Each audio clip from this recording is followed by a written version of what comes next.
Alright, take 3, hopefully. Sorry, it's been a little frustrating because I've been trying to record.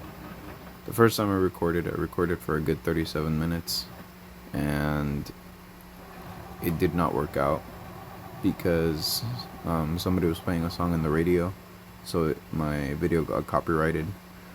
And then I tried like 2 times to record right now, but then there was so much noise in the background, and like I'm just getting called, that I'm like, you know what, fuck it, we're recording in the garage. The machines are here, so you might hear the machines, but it's better than before. So, let's get to it. So, first of all, welcome, ladies, gentlemen, and everything in between, to this video showcase of Repose of Souls Hail. Now, to start off, one of the things I want to cover is just the aesthetics. I like the aesthetics of this character. She's very cute. I like the uniform. I like the little outfit that the ghost has. I like the scythe. I think that it reminds me of a YouTube video I used to watch. I think it was called RBWYG, something like that. It was like a high school thing too. It was pretty good at the time. The animation was really nice. But again, aesthetics, top notch. I like it. Now, moving on to the character. So we're gonna break it down in a couple of things, because I think what really makes this character is its passive. Right now, right off the bat, what I'm gonna say is I think this character is a support character for a unknown team or a Ragnarok. And as I go through the passive, I'll be breaking it down why I think it's a support character, and I'll be showing more or less the what do you call that? I'll be giving my reasons as to why I think she's a support character. So starting out, we're going to be looking at the name. So Stern Guidance, increase applicable allies basic stats by 6% for each one participating in battle. Applicable ally, unknown race, or Ragnarok, right? Now, when applicable allies... Okay, sorry. Before I proceed on to that part, next part. So, I think that from what I can tell, when she's in an unknown team or in a Ragnarok team, she actually increases the basic stats by 12%. 12% isn't much, but it's still a basic stats increase, so you're looking at attack, defense, and HP at the bare minimum. Now, I don't think she considers herself part of that unknown, like, applicable ally, so I don't think it's 18%. I think it's a flat 12. But either way, 12% for your allies, that's really good. Now, when applicable allies use 2 all-target attacks, including ultimate moves during an ally turn, debuffs are removed from each applicable ally. So, or 2 debuffs. So this is really good because one of the things that I mentioned when I was covering Mel is Mel. One of the things when I was mentioning, or like when I was covering Mel, is that he didn't really have a debuff remover, right? You had to rely on another character to remove those debuffs. Now, I do think that Mel deals more damage overall in compared to her, but I think that she's more useful than Mel for the team that she's placed in than Mel is for the team that he's placed in, because Mel is a goddess team, and she's a unknown race, a Ragnarok team. Now, that debuff remover, to all target attacks, every single one of her attacks is all target. It's an AoE attack for everything. So her first skill, her second skill, and her ultimate, they all do AoE attack, or AoE damage to the entire team. Which at first I was a little bit iffy on it, because one of the things that I dislike is that when you're fighting in PvP, you are usually up against Tarmiel or somebody who's linking up Tarmiel.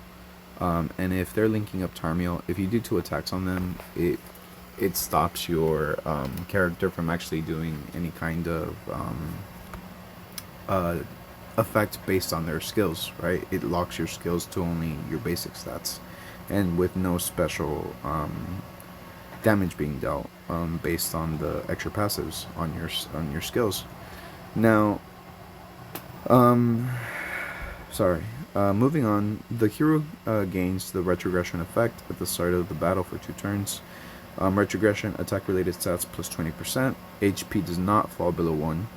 And then increase attack by 30% for 2 turns when removed.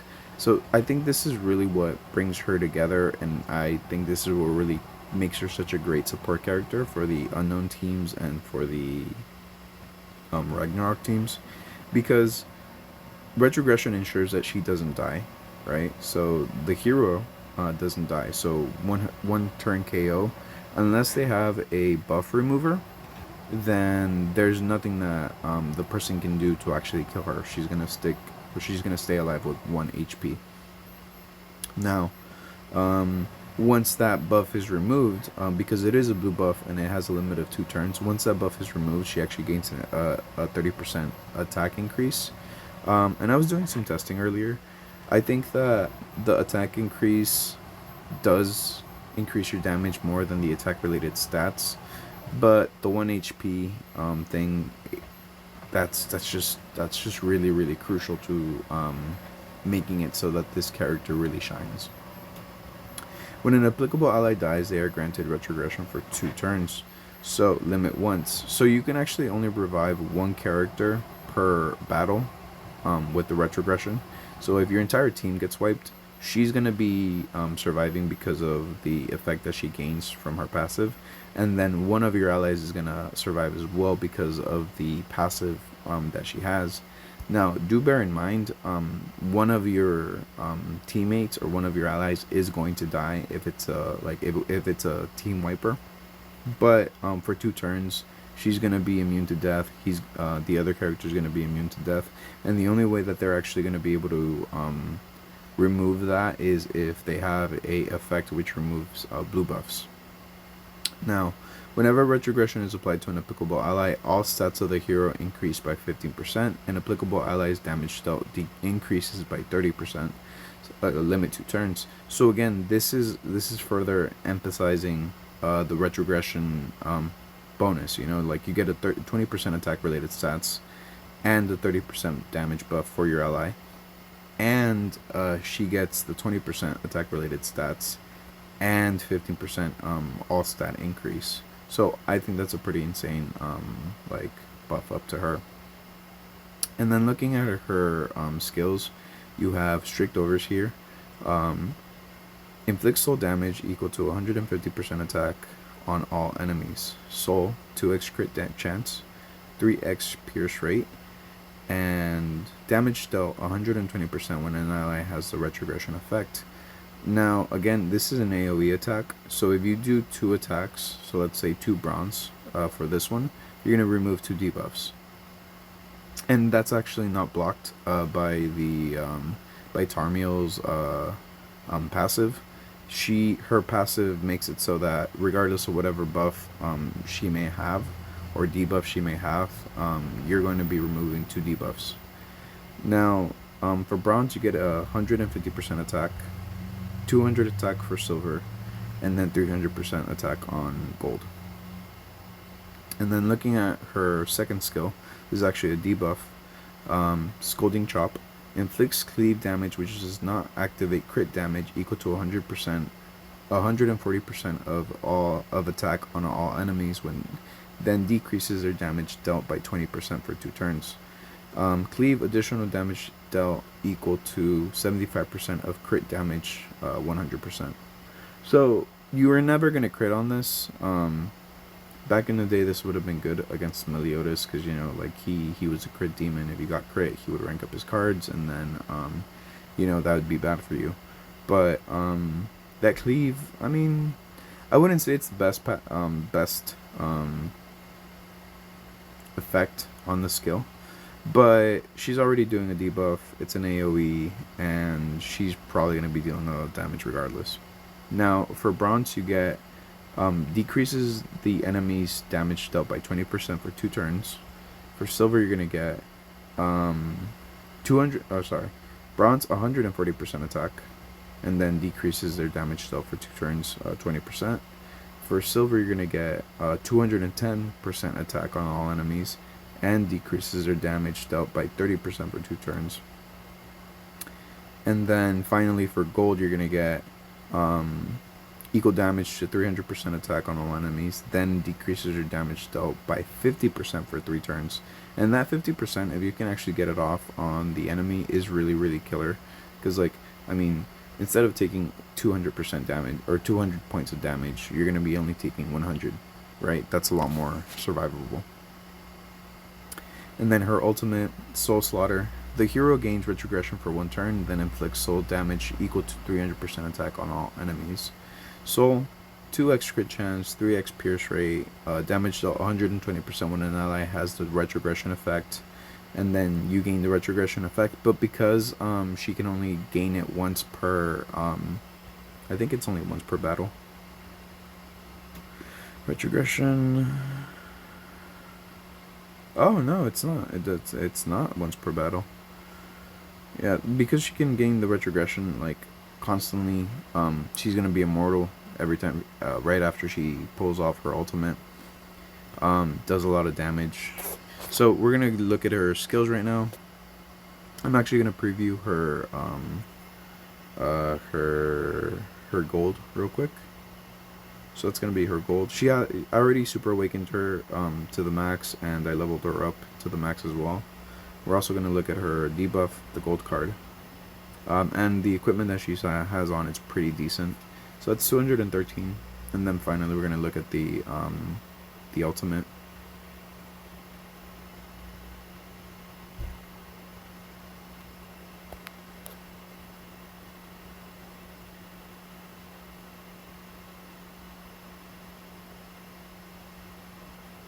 I think the ultimate looks really cool.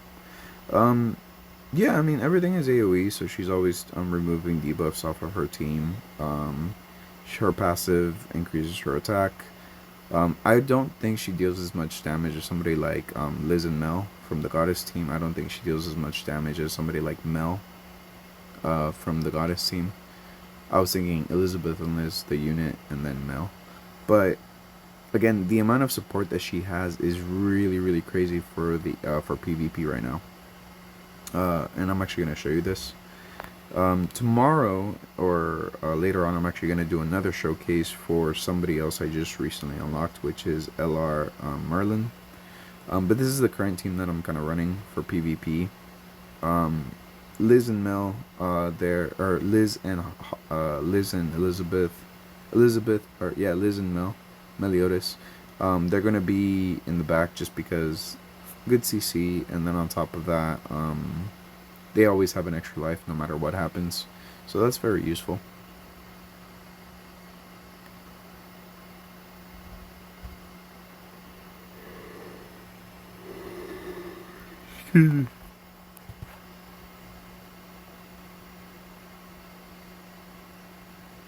Okay, we're going up against another unknown team.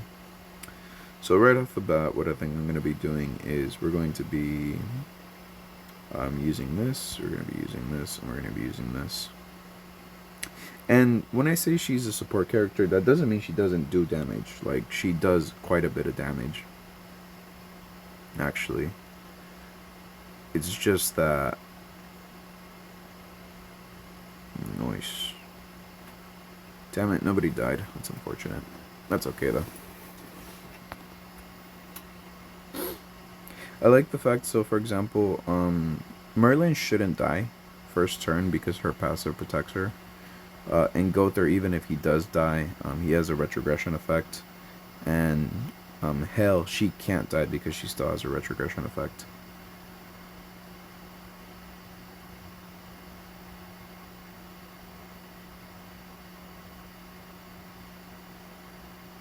Nice.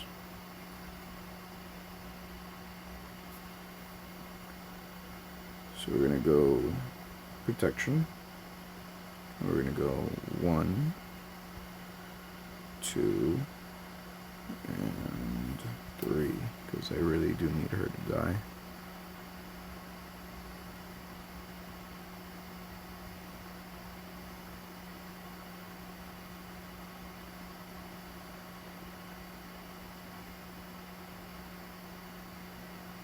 Good, okay.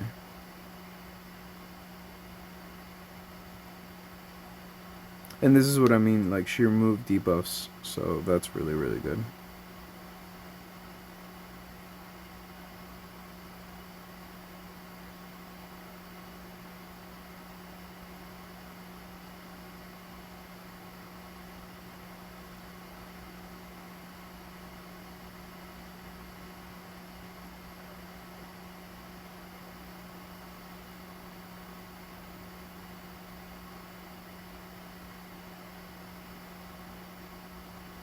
Nice. Okay.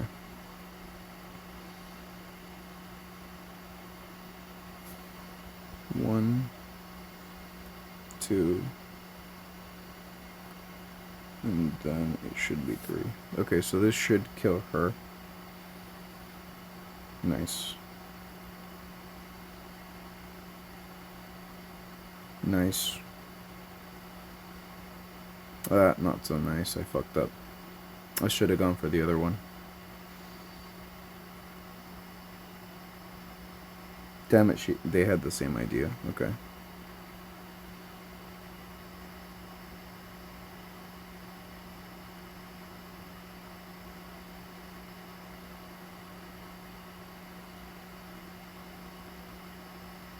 And this, again, this kind of shows or emphasizes, I lost this. It just kind of emphasizes what I was saying earlier, at least in terms of how useful she is. Because the survivability on a known team because of her is crazy. Like, for example, like you saw how I honestly misplayed a couple of times. I hyper focused on her when I really shouldn't have. And Merlin's good, but I should have used Gother to at least try. Not Gother. Yeah, I should have used Gother to at least try to remove a what do you call that? Lower her stuff down. And I actually didn't realize that her passive will work on herself as well. Oh shit, okay. And it's bullshit that she had to like dodge shit. I swear to God, when you want to be toxic in PvP, you don't add like combat or like combat increase food. You'll add in the evade food. So this is actually a mistake. They shouldn't be focusing on her, because by focusing on her, she's not going to die. See, like, yeah, okay. So we're gonna go 1, 2, and 3.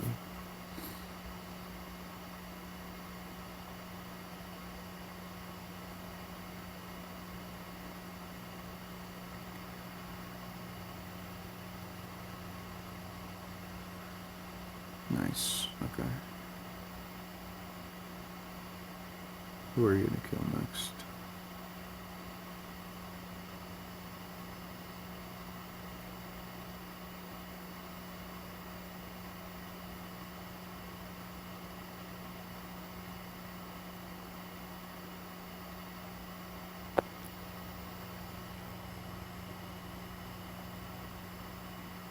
And see, this is a little frustrating because, like I said, I've already done a video, like, really showcasing her.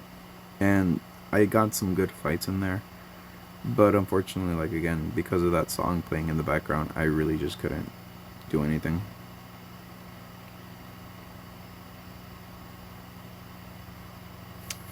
So we're actually going to go... Let's see... 1 and 2. That should be good.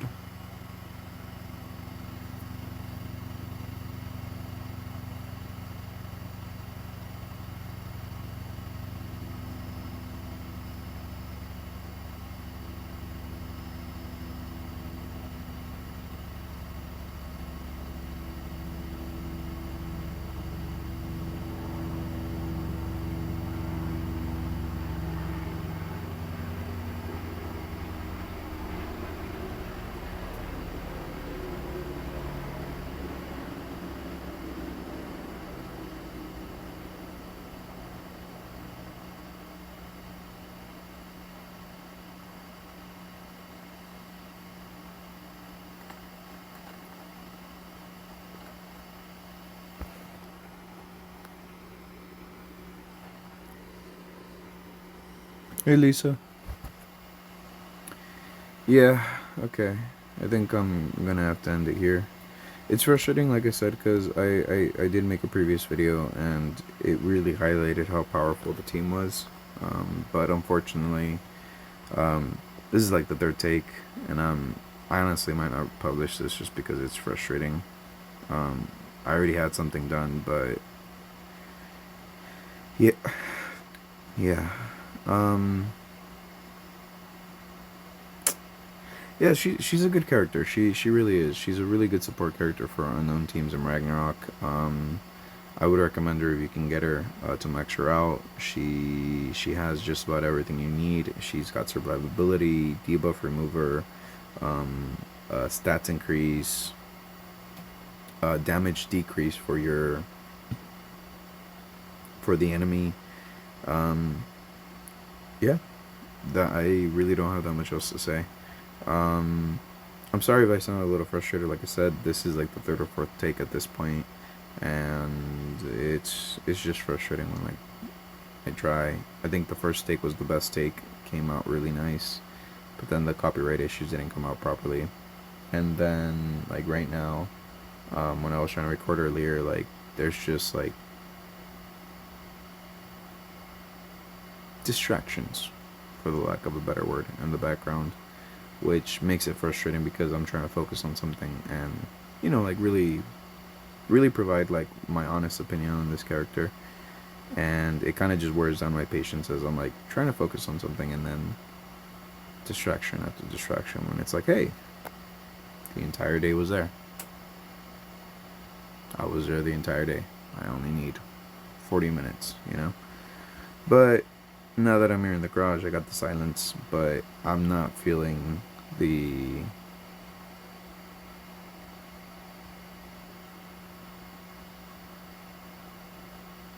I don't know, the vibes are just not there anymore, if that makes sense. But yeah, hopefully I'll be a bit better mood tomorrow. Like get some rest. Like I said, I might not publish this, but if you're watching, thank you for watching. Thank you for listening. Um, and yeah, there will be another showcase actually for Merlin. Before I actually upgraded Merlin to LR and then maxed her out and all that, and gave her equipment. It was a bit of a shit show trying to use Hail because my unknown team was really weak. The damage dealing was Hail, and for as good as she may be, she's not a damage dealer. She's a support unit, especially in this meta. So, yeah, I mean, let's see. Let's do one quick PvP. It's funny now that I've said it, like, how frustrated I am over, like, the noises. I feel stupid, too, because, like, they're my family. So, like, if there's anybody I should be patient with, it should be them, but what can I say? I'm only human. Which, speaking, also makes me feel better, strangely enough.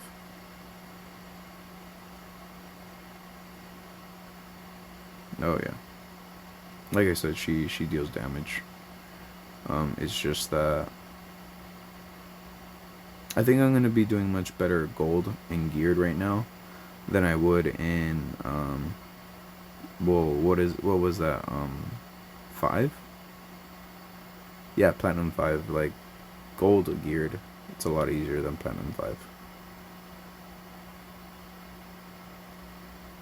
Again, if you're ever fighting her, don't attack her. Like, don't prioritize killing her, because all you're doing is just kind of like frustrating yourself unless you have a buff cancel, because she's not going to die, if that makes sense. Like, she's gonna get a 1 HP. Damn, 100. See, this is why I want to make a showcase for Merlin. 1.5 mil. That was crazy. See, it's numbers like that kind of make me more be like, yes, like get enthusiastic for the video. But I've already vented all my frustrations out, I guess.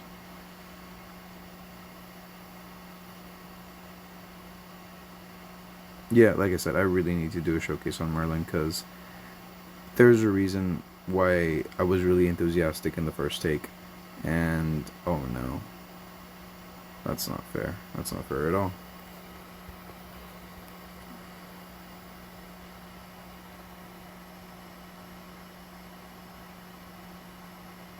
I literally have like 100k CC on this person. It's not a fair battle. I didn't see the damage dealt by Merlin, but like you saw that the thing was crazy.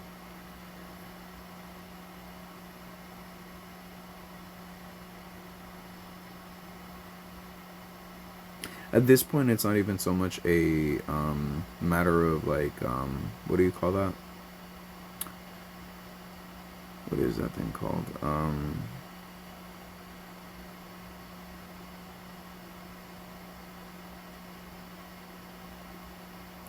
It's not really a matter of CC, I guess, or like skills. It's more of a matter of like just the sheer amount of damage being dealt. And even now, like looking at this, like I should have already won. You get me? Like, but because of the Hale's passive, like this person is still in the battle. And don't misunderstand, I really don't think I'm gonna lose. Because right now, even if they target Merlin, Merlin's not gonna die. The retrogression effect is in place right now. Oh, okay. Well, I guess it's on Gother, but even then, the retrogression effect died. So Merlin's just gonna KO. 1.6 mil. Again, that's really, really good. Usually my unknown units are having a lot of time, a very hard time doing damage, but because of the synergy between everybody there, Gother, Hale, and and Merlin, just deals a lot of damage really nicely. Yeah, I think that's really about it for this video. I thought it was gonna be like 10 minutes long because again, I don't know if you can tell in my voice, I was a little frustrated. I am still a little frustrated, but just speaking to you guys or like talking about this has helped me feel better. I feel silly at this point too, so I'm gonna get some rest. Hopefully I'll do the showcase for Merlin soon. Real TLDR, Hale, really good support character, really good character for an unknown team, but you need to have more unknown units to support her, or Ragnarok units, because if it's just her by herself, because she's a new unit, she's going to deal damage, but I wouldn't say she's right now is the best time to reroll. Like, she fits in perfectly for an account that has a built-in team that just needed that one character to really, really push it over the edge, and she's that character. She makes unknowns competitive with the goddess team, is what I feel like. So yeah, take care. I'll see you next time, and bye.